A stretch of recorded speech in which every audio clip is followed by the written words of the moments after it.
السلام علیکم ورحمۃ اللہ وبرکاتہ۔ درود پاک پڑھ لیجئے۔ اللہم صلی علی محمد النبی الامی وآلہ وسلم۔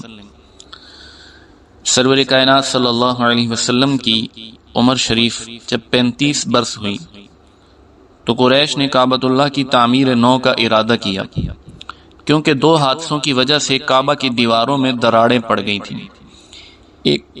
ایک مرتبہ کوئی عورت کعبہ کو خوشبودار دھونی دے رہی تھی کہ ایک چنگاری نے آگ بھڑکا دی، جس کو بجھاتے بجھاتے بھی خاصا نقصان ہو گیا۔ ایک بار وہ بند ٹوٹ گیا جو مکہ مکرمہ کو سیلابی ریلے سے بچانے کے لیے بنایا گیا تھا، اور صحن حرم میں پانی بھر گیا، جس کی وجہ سے دیواروں میں شگاف پڑ گئے۔ اس کے علاوہ اس وقت تک کعبہ کی چھت نہیں تھی، صرف 4 دیواری تھی، اور قریش چاہتے تھے کہ اس پر چھت بھی ڈالی جائے۔ ان وجوہ کی بنا پر کعبہ کو اثر نو تعمیر کرنے کا پروگرام بن گیا۔ حسن اتفاق سے انہی دنوں ایک بحری جہاز ساحل جدہ کے قریب طوفان میں گھر کر ٹوٹ پھوٹ گیا، اور اس کا ملبہ ساحل کے ساتھ آ لگا۔ قریش نے اس کو موقع غنیمت جانا، اور ولید بن مغیرہ نے جا کر اس کے تختے اور دیگر کارآمد سامان خرید لیا۔ جہاز کے عملے میں باقوم نامی ایک رومی معمار بھی تھا۔ ولید اس کو بھی تعمیر کعبہ کے لیے ساتھ لے آیا، اور نئی تعمیر کے لیے ضروری تھا کہ پہلی شکستہ عمارت کو گرایا جائے، لیکن اس میں یہ الجھن پڑ گئی کہ کعبہ کے اندر سال ہا سال سے ایک بہت بڑا سانپ رہتا آ رہا تھا، جو ویسے تو کسی کو کچھ نہیں کہتا تھا، لیکن اگر کوئی شخص کعبہ یا اس کی کسی چیز کو چھیڑنے کی کوشش کرتا تو وہ اس پر حملہ آور ہو جاتا تھا۔ آج بھی یہی صورت درپیش تھی۔ لوگ شکستہ دیواریں گرانے کے لیے جمع تھے، مگر جو بھی اس ارادے سے آگے بڑھتا، سانپ پھنکارتا ہوا اس کی طرف لپک پڑتا۔ اہل مکہ اس کو مارنا بھی نہیں چاہتے تھے، کیونکہ وہ کعبہ کا محافظ تھا۔ اسی شش و پنج میں تھے کہ اچانک ایک بہت بڑا پرندہ فضا میں نمودار ہوا، اور دیوار کعبہ پر بیٹھے سانپ پر جھپٹ پڑا، پھر اسے پنجوں میں دبوچ کر اڑا، اور دیکھتے ہی دیکھتے نظروں سے اوجھل ہو گیا۔ تو کسی کی ہمت نہیں پڑتی تھی کہ کعبہ کی مقدس دیواروں پر کدال چلائے، کہ کہیں رب کعبہ ناراض نہ ہو جائے۔ بالآخر ولید نے ہمت کی، اور اس نے کہا اللہم لا نرید الا الخیر، اے اللہ ہم جو کچھ کر رہے ہیں اچھی نیت سے کر رہے ہیں، یہ کہا، اور پھر اس نے کدال چلانی شروع کی۔ تھوڑا حصہ گرا کر کام روک دیا گیا، اور ایک رات انتظار کیا گیا۔ ان کا خیال یہ تھا کہ اگر یہ رات خیریت سے گزر گئی اور کسی کو کچھ نہ ہوا تو اس کا مطلب یہ ہوگا کہ رب کعبہ ہمارے اس کام پر راضی ہے۔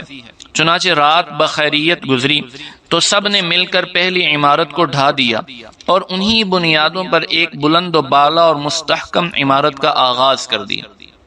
دوران تعمیر جب حجر اسود کو نصب کرنے کا مرحلہ آیا تو قبائل میں اختلاف پڑ گیا، کیونکہ ہر قبیلہ چاہتا تھا کہ حجر اسود نصب کرنے کا اعزاز اسے حاصل ہو جائے۔ یہ جھگڑا 5-6 دن تک چلتا رہا اور بڑھتا رہا۔ آخر ایک بڑی عمر کے سمجھدار آدمی نے مشورہ دیا کہ اس طرح فیصلہ ہونا مشکل ہے، یوں کرو کہ کل سب سے پہلے جو شخص باب بنی شیبہ سے حرم میں داخل ہو اس کو منصف تسلیم کر لو، اور وہ جو بھی فیصلہ کرے اس پر بے چون و چرا سب عمل کرو۔ اب یہ رائے سب کو بہت پسند آئی اور اس پر اتفاق ہو گیا۔ اب دیکھیے کہ اگلی صبح آیا کون۔ اگلی صبح سب کی نظریں باب بنی شیبہ، جسے آپ موجودہ باب السلام کہتے ہیں، اس پر لگی تھی، اور دل دھڑک رہے تھے کہ جانے کون آئے اور کیا فیصلہ کرے۔ آخر انتظار ختم ہوا، اور ایک جوان رعنا باب بنی شیبہ سے داخل ہوا۔ اس پر نگاہ پڑتے ہی سب ایک زبان پکار اٹھے، ھذا الامین رضینا ھذا محمد، یہ امین ہے، ہم اس پر راضی ہیں، یہ محمد ہیں صلی اللہ علیہ وآلہ وسلم۔ چنانچہ سرور کائنات صلی اللہ علیہ وسلم کے روبرو صورتحال بیان کی گئی، تو آپ نے ایسا بہترین اور منصفانہ حل تجویز فرمایا کہ سب اش اش کر اٹھے۔ سرکار نے فرمایا زمین پر ایک بڑی سی چادر بچھاؤ۔ چادر بچھا دی گئی تو آپ نے حجر اسود کو خود اٹھا کر اس پر رکھ دیا، پھر فرمایا اس چادر کو سب مل کر اٹھا لیں اور کعبہ کے قریب لے چلیں۔ سب نے ہاتھ لگائے اور چادر کو اٹھا کر کعبہ کے پاس پہنچا دیا۔ پھر آپ صلی اللہ علیہ وسلم نے حجر اسود کو بنفس نفیس اپنے دست مبارک سے اٹھایا اور مقررہ جگہ پر اپنے ہاتھ سے نصب فرما دیا۔ یوں آپ علیہ الصلوۃ والسلام کی ذہانت کی بدولت سب کو پتھر اٹھانے کی سعادت حاصل ہو گئی اور یہ جھگڑا نہایت خوش اسلوبی سے نمٹ گیا۔ سرور کائنات صلی اللہ علیہ وسلم نے بھی تعمیر کعبہ میں حصہ لیا اور اپنے چچا حضرت عباس رضی اللہ تعالیٰ عنہ کے ساتھ مل کر پتھر ڈھوتے رہے۔ کندھوں پر وزن اٹھاتے وقت عرب عموماً اپنی ازاریں کھول کر کندھوں پر رکھ لیا کرتے تھے۔ اس دن بھی اکثر افراد نے اسی طرح کر رکھا تھا۔ حضرت عباس رضی اللہ تعالیٰ عنہ نے آپ کو مشورہ دیا کہ تم بھی اپنی ازار یعنی جو نیچے کا جو کپڑا ہے اس کو کندھوں پر رکھ لو تاکہ پتھروں سے کندھے نہ چھل جائیں۔ آپ نے ان کے مشورے پر عمل تو کیا، لیکن بعض روایات میں ہے کہ سرکار نے اس کو اتارا نہیں بلکہ کچھ حصہ اس کا اٹھا کر کندھے پر رکھ لیا۔ خیر، آپ علیہ الصلوۃ والسلام نے ایسا کیا کہ اس کا کچھ حصہ جو ہے وہ کندھے پر ڈال لیا، لیکن اس سے ہوا یہ کہ قمیض چھوٹا ہونے کی وجہ سے یا واللہ عالم کس وجہ سے آپ کے گھٹنے یا ران کے کچھ حصے ننگے ہو گئے۔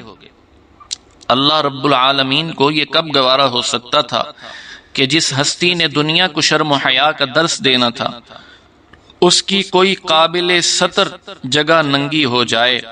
اسی وقت غیبی آواز آئی، یا محمد غطِ عورتک، اللہ اکبر، کہ اے محمد قابل پردہ حصہ ڈھک دیجئے۔ اس غیبی آواز کا سرکار دو عالم علیہ السلام پر اتنا اثر ہوا کہ آپ بے ہوش ہو کر گر گئے۔ افاقہ ہوا تو آپ نے فرمایا ازاری ازاری، میری ازار کہاں ہے؟ یہ کہتے ہوئے سرکار اٹھے اور اپنی ازار کو اچھی طرح سے باندھ لیا۔ اللہ رب العالمین ہمیں حضور علیہ الصلوۃ والسلام کی محبت کو ہماری روئیں روئیں، ہڈی ہڈی اور بوٹی بوٹی میں بسا دے، ہمیں سرکار کا سچا تعلق نصیب فرما دے، آمین۔ درود پاک پڑھ لیجئے، اللہم صلی علی محمد النبی الامی و آلہ وسلم۔